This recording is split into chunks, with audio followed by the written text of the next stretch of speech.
Gold trusted gold buyers మీరు తాకట్టు పెట్టిన బంగారాన్ని విడిపించి ఈ రోజు ఉన్న మార్కెట్ ధరకు కొనబడును.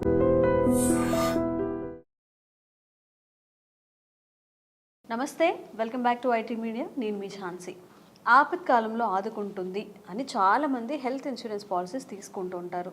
కానీ ఎండ్ ఆఫ్ ద డే మనకు అవసరమైనప్పుడు 100% అది క్లెయిమ్ కాలేదు, నేను చాలా అమౌంట్ పే చేశాను, ఇంకా నాకు అమౌంట్ రాలేదు, ఇలాంటి ఇష్యూస్ అన్ని మనం వింటూ ఉన్నాం.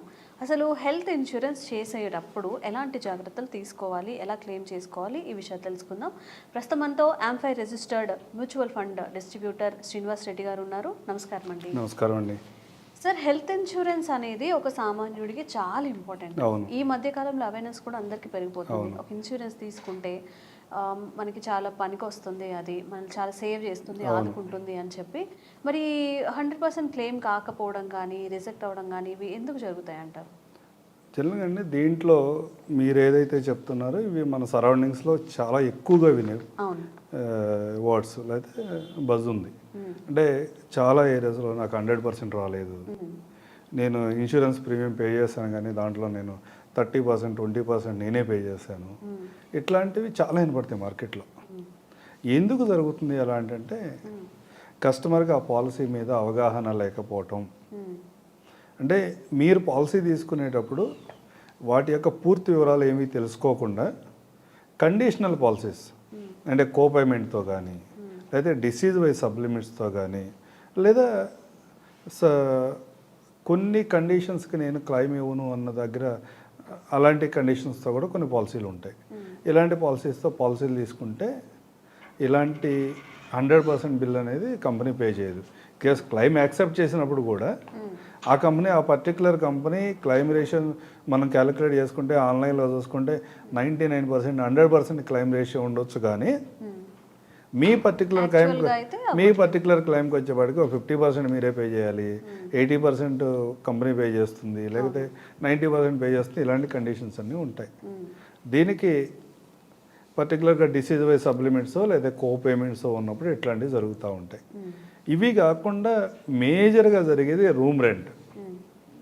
ఎవరైతే ఒక పాలసీని, ఉదాహరణకి ఎవరైనా ఒక 5 lakhs రూపీస్ పాలసీ తీసుకున్నారు, అతను హాస్పిటల్కి వెళ్తే 1 లక్ష రూపాయలు బిల్ వచ్చింది, కానీ కంపెనీ 50,000 మాత్రమే పే చేస్తుంది, 50,000 మీరే పే చేసుకోమంది అనే చెప్తుంది. కానీ 5 lakhs పాలసీ ఉంది, నాకు సబ్లిమిట్స్ ఏమీ లేవు, కానీ నాకు 50% వచ్చింది, నేను 100% ఇంత ప్రీమియం పే చేసిన తర్వాత కూడా నాకు అమౌంట్ రాలేదని కంప్లైంట్స్ అయితే ఉంటాయి. ఎందుకు ఉంటాయి అంటే కొన్ని కండిషన్స్. రూమ్ రెంట్ సబ్లిమిట్ అనేది ఉంటుందండి. 1% ఆఫ్ ద సమ్మేషన్ లేదా మ్యాక్సిమం 5,000 ఇస్తా అనే కండిషన్ చాలా పాలసీల్లో ఉంటుంది. అంటే తక్కువ ప్రీమియంలో పాలసీ రావాలి అనే కండిషన్లో మనం పాలసీలు తీసుకున్నప్పుడు, కానీ కొన్ని కార్పొరేట్ పాలసీస్లో పర్టికులర్గా నేను ఏదన్నా ఒక ఆర్గనైజేషన్లో పనిచేస్తున్నాం, ఆర్గనైజేషన్లో పాలసీ ఉన్నప్పుడు కూడా ఇలాంటి కండిషన్స్ ఉంటాయి. సపోజ్ మనం అనుకున్న కేసులో 1 లక్ష రూపాయలు బిల్ అయింది, 50,000 పే చేశాడు. మేబీ అతను 10,000 రూపాయలు డైలీ కలెక్ట్ చేసే రూమ్లో ఉంటే కనుక ప్రపోర్షనేట్గా అతనికి అవైలబిలిటీ రూమ్ రెంట్ ఎలిజిబిలిటీ 5,000 రూపాయలే ఉంది కాబట్టి 50% కంపెనీ పే చేస్తుంది, 50% కస్టమర్ హ్యాండ్ నుంచే పే చేసుకోవాల్సి వస్తుంది. దీంట్లో కంపెనీకి కానీ వాళ్ళ సైడ్ నుంచి ఎలాంటి పొరపాటు లేదు. కానీ పాలసీ తీసుకునేటప్పుడు నీకు పాలసీ అమ్మిన వ్యక్తి కానీ లేదా తీసుకున్న వాళ్ళు కానీ పూర్తిగా అవగాహనతో తీసుకున్నారా లేదా అన్నది అక్కడ ఇష్యూ. అండ్ ఇవి కాకుండా ఒక్కొక్కసారి మీరు చేసిన హెల్త్ ఇన్సూరెన్స్ కానీ రిజెక్ట్ అయిందని చెప్తూ ఉంటారు. ఒక పాలసీ రిజెక్ట్ అవ్వాలి అంటే అసలు కారణాలు ఏంటి, ఏమేమి ఉండొచ్చు? ఒక పాలసీ రిజెక్ట్ అవ్వడానికి కారణం నాన్ డిస్క్లోజర్ ఫ్యాక్ట్ అండి. అంటే సహజంగా ఏం జరుగుతుందంటే ఒక ఇన్సూరెన్స్ ఏజెంట్ ఎవరైనా మిమ్మల్ని అప్రోచ్ అయ్యాను నేను యాజ్ ఇన్సూరెన్స్ అడ్వైజర్గా, పాస్ట్ హిస్టరీ ఏముంది, మీకు ఏమైనా ఇంతకుముందు ఏమైనా మెడిసిన్స్ వాడారా, ఇంతకుముందు ఏమైనా సర్జరీ జరిగినాయి, ఇంతకుముందు ఏమైనా క్రానిక్ డిసీజ్ ఉన్నాయి అనేది మనం క్లియర్గా తెలుసుకుని ప్రపోజల్ ఫిల్ చేయగలగాలి. నేను త్వరగా కంప్లీట్ చేసుకుని వెళ్ళిపోదాం, పాలసీ వస్తే చాలు అని నేను హడావడిగా ఉన్నా. ఎవరైతే పాలసీ తీసుకునే వ్యక్తి ఉన్నాడో అతను కొన్ని ఇవన్నీ వీళ్ళకి చెప్పడం ఎందుకులే అని డిస్క్లోజ్ చేయకుండా వదిలేసిన మీ క్లైమ్స్ అనేవి రిజెక్ట్ అవుతాయి. ఎందుకు రిజెక్ట్ అవుతాయి అంటే పాలసీ తీసుకునేటప్పుడు మనకి ఏమి చెప్పినా చెప్పకపోయినా డాక్టర్ దగ్గరికి వెళ్ళి అత్యవసర పరిస్థితుల్లో డాక్టర్ దగ్గరికి వెళ్ళినప్పుడు మాత్రం 20-30 సంవత్సరాల క్రితం ఏం జరిగిందో కూడా అది కూడా చెప్తారు. మీరు డాక్టర్ దగ్గరికి వెళ్తే పొరపాటున ఏ విషయాలన్నీ కూడా చెప్తారో ఆ విషయాలన్నీ కూడా ఇన్సూరెన్స్ ఏజెంట్ కూడా చెప్పి వాటిలో పాలసీలో ఇంక్లూడ్ అయినప్పుడు మాత్రమే మీకు క్లెయిమ్ వస్తుంది, కానీ అదర్వైజ్ క్లెయిమ్స్ రిజెక్ట్ అవుతాయి. రెండో కారణం షార్ట్ ఫామ్స్లో రాయటం. డాక్టర్స్ అందరూ కూడా చాలా షార్ట్ ఫామ్లో వాళ్ళు డిసీజుల గురించి రాస్తారు. అవి అర్థం చేసుకునే విధానంలో అక్కడ కూడా డాక్టరే ఉంటాడు, కానీ అర్థం చేసుకునే విధానంలో తేడా ఉండవచ్చు. అలాంటి సందర్భంలో ఇన్సూరెన్స్ అడ్వైజర్ రోల్ ఉంటుంది.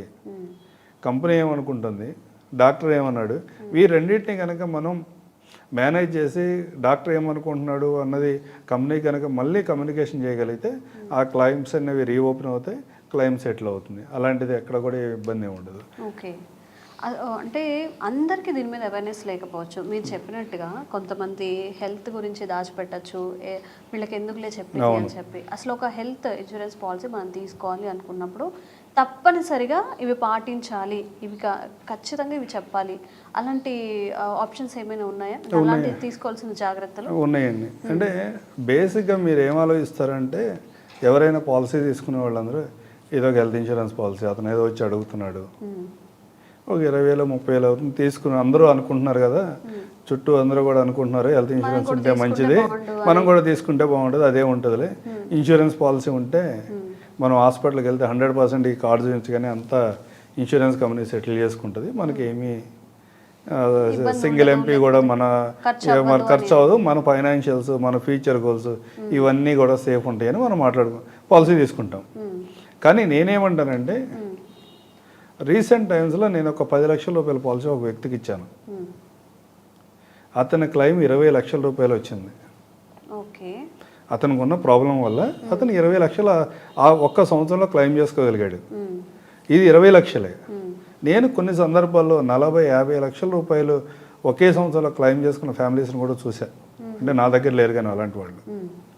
అంటే మీరు ఒక 10 లక్షల రూపాయల పాలసీ తీసుకుంటుంటే, మీరు ఏదైతే బయట ఒక 1 కోటి రూపాయల వస్తువుని కానీ ఫ్లాట్ని కానీ అపార్ట్మెంట్ని కానీ తీసుకుంటే మీరు ఎంత జాగ్రత్తగా బై చేస్తారో, దాంట్లో లోటుపాట్లు ఎంత జాగ్రత్తగా చూసుకుంటారో, ఈ పాలసీ తీసుకునేటప్పుడు కూడా మీరు అంతకంటే ఎక్కువ జాగ్రత్తగా తీసుకోండి. ఎందుకంటే ఏదన్నా సచ్ కండిషన్, ఇవాళ మనం హాస్పిటల్కి వెళ్తే హైదరాబాద్లో ఫేమస్ హాస్పిటల్ ఏ హాస్పిటల్కి వెళ్ళినా కానీ ఏ డిపార్ట్మెంట్కి వెళ్ళినా కానీ ఒక తిరణాల్లాగా ఉంటుంది.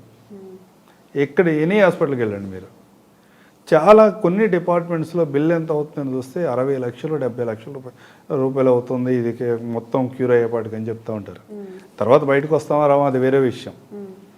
మీ పాలసీలో కనుక పొరపాటున ఏవైతే మీరు చెప్పాల్సిన విషయాలు, డిస్క్లోజ్ చేయాల్సిన విషయాలు డిస్క్లోజ్ చేయకుండా పాలసీ తీసుకున్నట్లయితే, మీరు హాస్పిటల్కి వెళ్ళిన తర్వాత డాక్టర్కి అయితే 100% అన్నీ చెప్తారు, దాంట్లో మొహమాటం ఏం లేదు.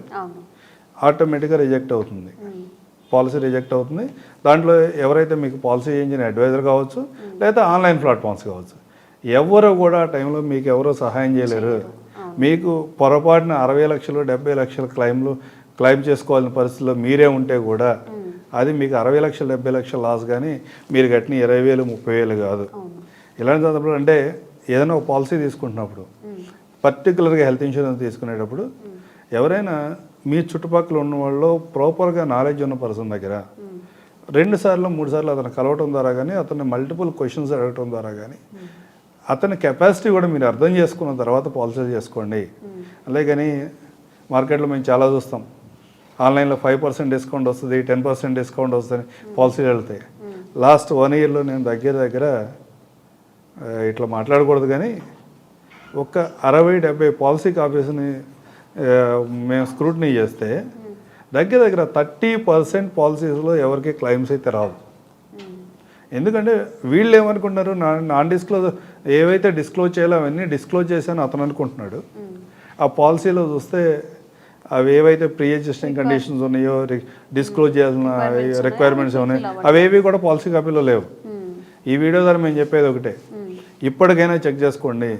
మీరు ఎక్కడైనా ఇలా ఆన్లైన్లో కానీ లేదా ఏజెంట్ల దగ్గర కానీ పాలసీలు తీసుకున్నట్లయితే మీరు ఏదైతే ప్రీ ఎగ్జిస్టింగ్ కండిషన్ మీరు ఏదైతే మెన్షన్ చేసామని మీరు అనుకుంటున్నారో అవన్నీ మీ పాలసీ కాపీలో ఉన్నాయో లేదో తెలుసుకోండి.